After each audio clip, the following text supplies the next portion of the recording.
Hi, I'm Nguyen from Vietnam. I'm doing economics at the University of Queensland.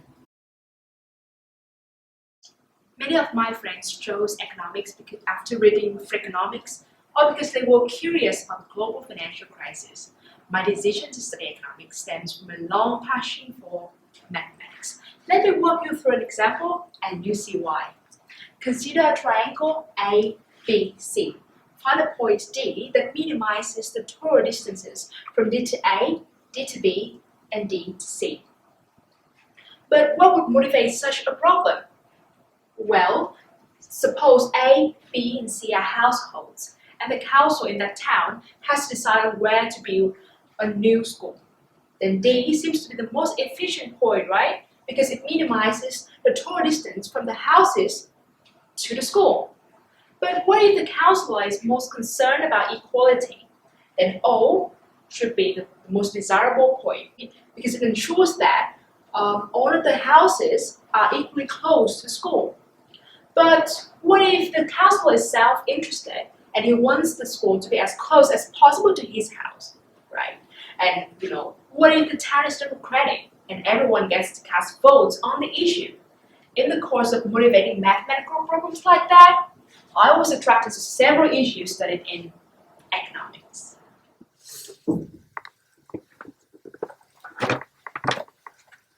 As I pursue economics, I realized that it does not only have a deep relationship with philosophy and mathematics, but it also relates closely to other sciences.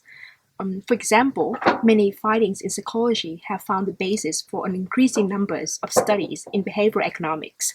Moreover, economics is the science of decision-making with limited resources, so it concerns everyone, from a student deciding how much time to spend between studying and going out, to a medical firm evaluating the cost-effectiveness of a newly invented diagnostic technique, to the government considering entering a trade agreement.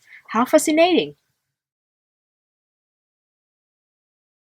Many people would tell you that planning is one of the most important elements of student success, and I totally agree with that, and I am a meticulous planner myself.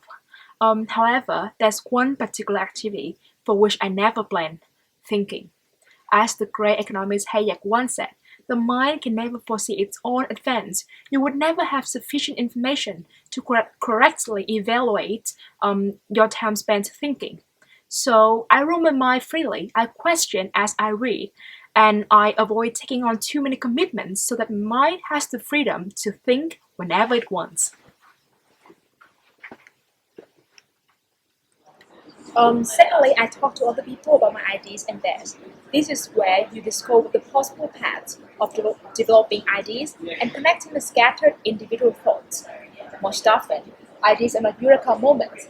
Ideas are the results of a long process of observing, evaluating, criticizing, and connecting the dots. Also, do not restrict your conversations to your study area. Many breakthroughs actually interdisciplinary. Finally, I write down my thoughts. As I try to articulate my ideas, they get crystallized. If I am not comfortable with the way an argument is put, it is an indicator that I haven't thought it through yet. So, a good idea is to maintain a diary for tracking your thought progress.